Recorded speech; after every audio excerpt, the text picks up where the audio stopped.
Yes, so factorization, and for this introductory lesson, we will be looking at what we call simple factorization, where we look out for common terms in an expression and bring them out and then keep the ones that are not common in a bracket. So for instance, if I gave you 6m plus 3t and I ask you to factorize this, all what you need to do is to look out for common terms in each of the terms that make up the expression. Let's look at something carefully. On the surface, it doesn't look like anything is common here. After all, this is 6, this is m. It has nothing in common with 3, and this is t. So you may be wondering, what then is the common term?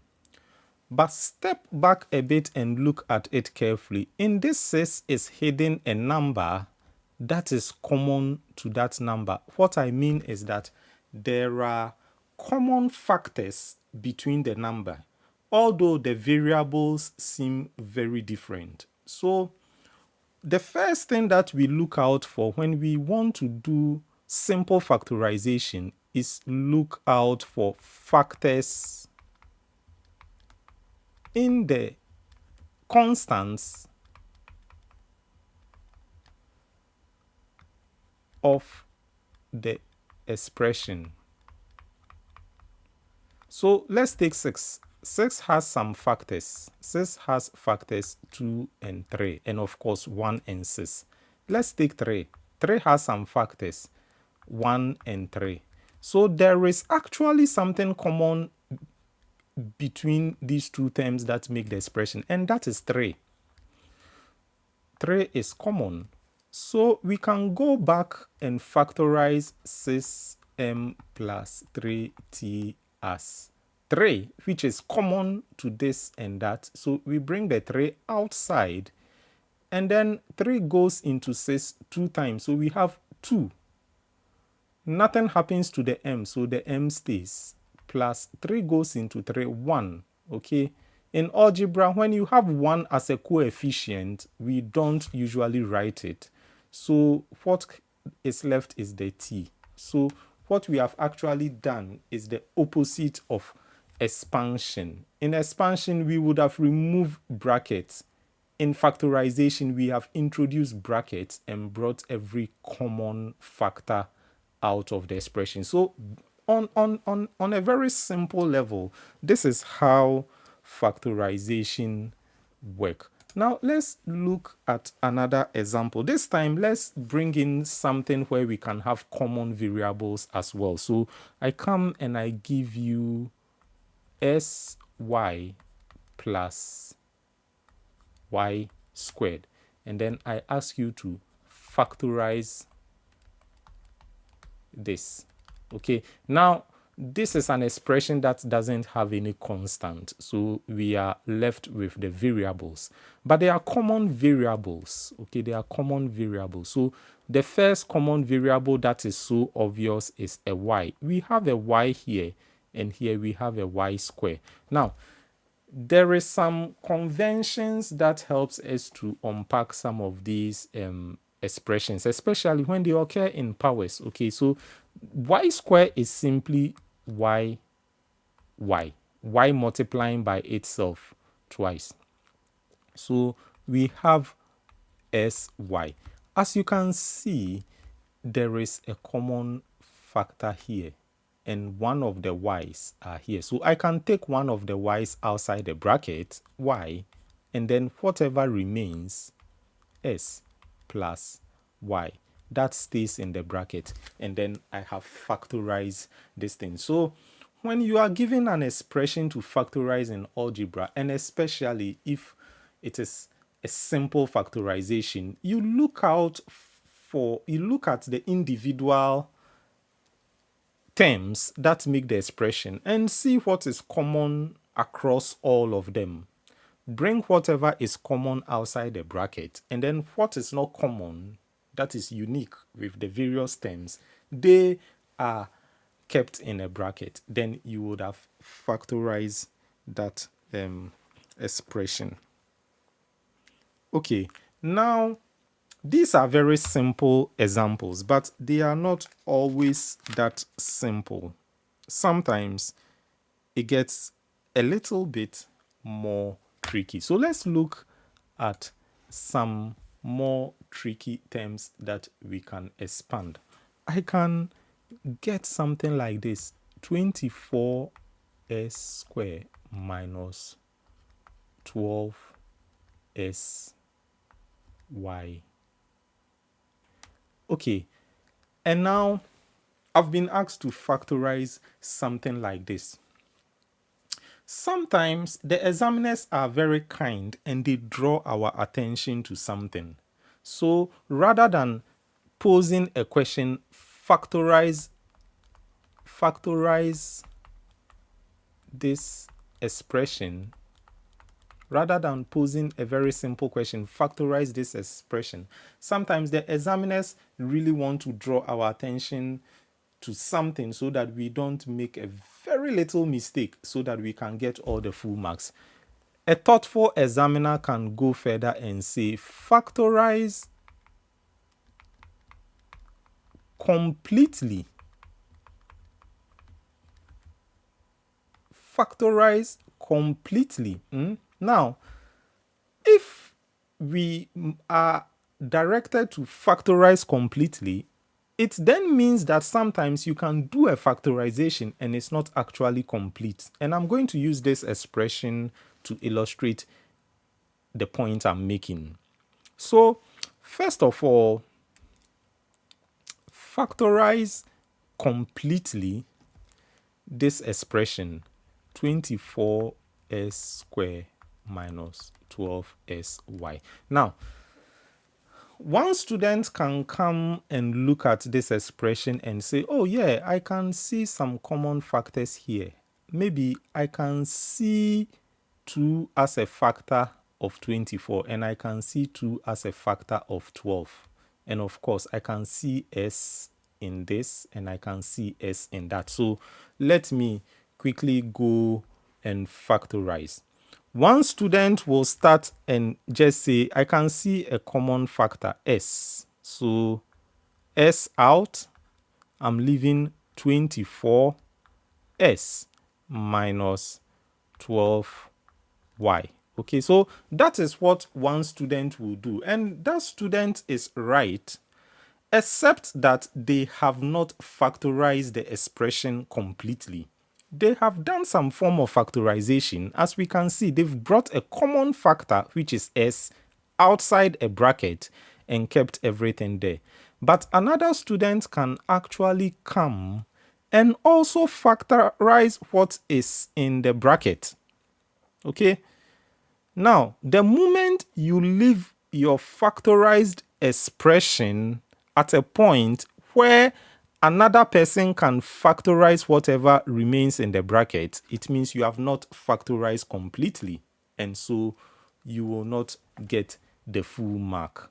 So what then do we do when we need to factorize completely? So the expression is 24s squared minus 12sy.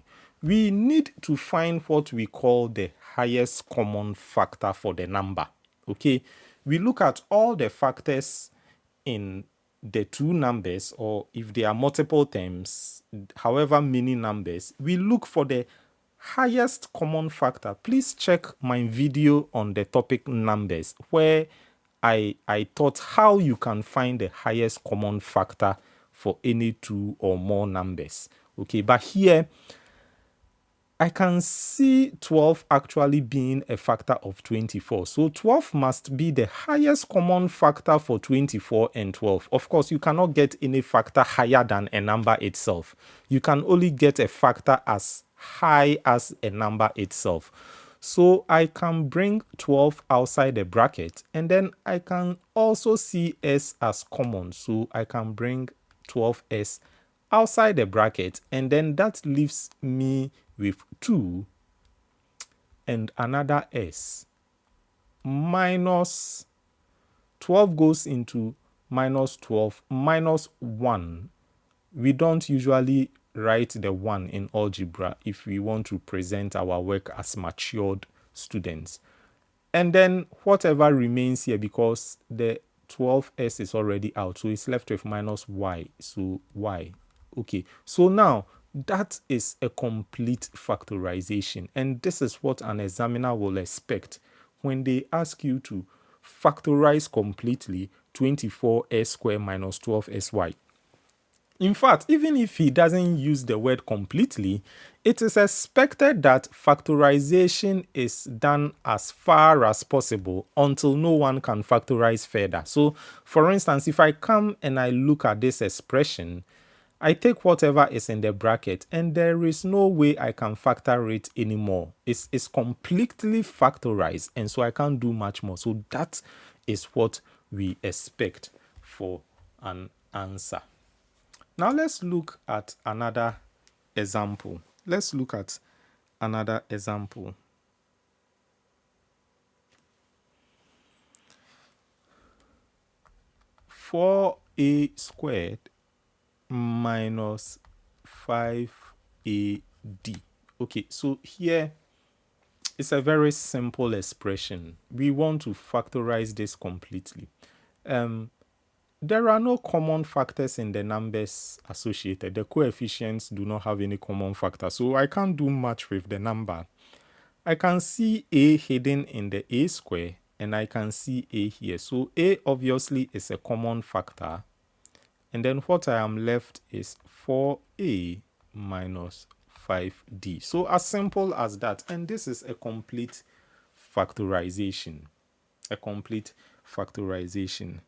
Now, let's take it a little bit further. So I'm giving this expression 10pt squared plus 15pt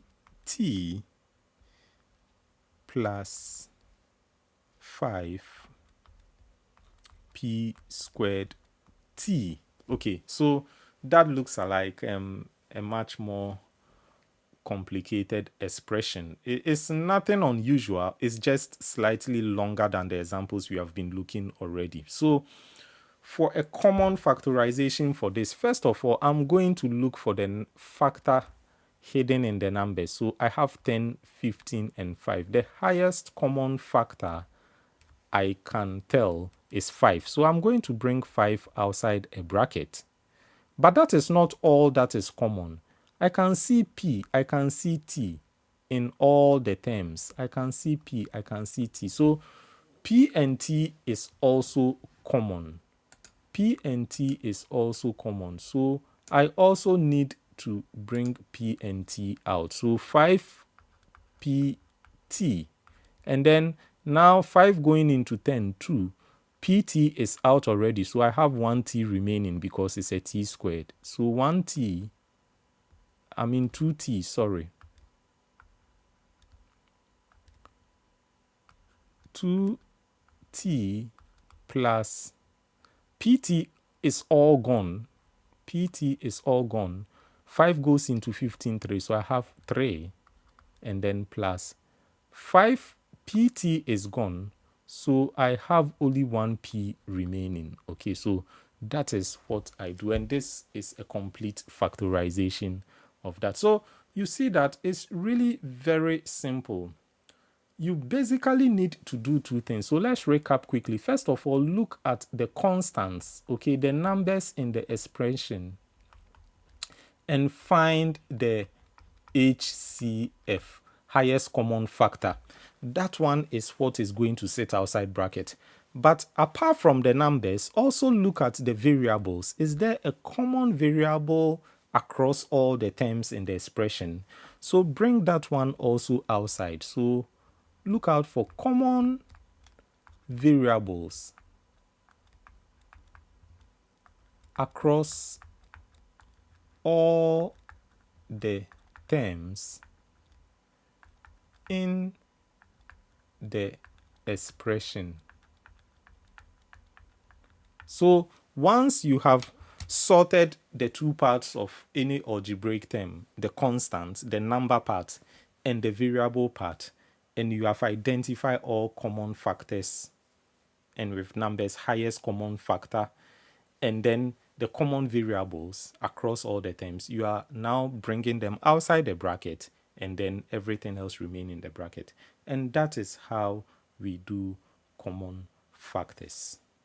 You can set some examples for yourself and practice this. It gets a bit more complicated, it gets a bit more challenging, but this is the basis, this is the foundation.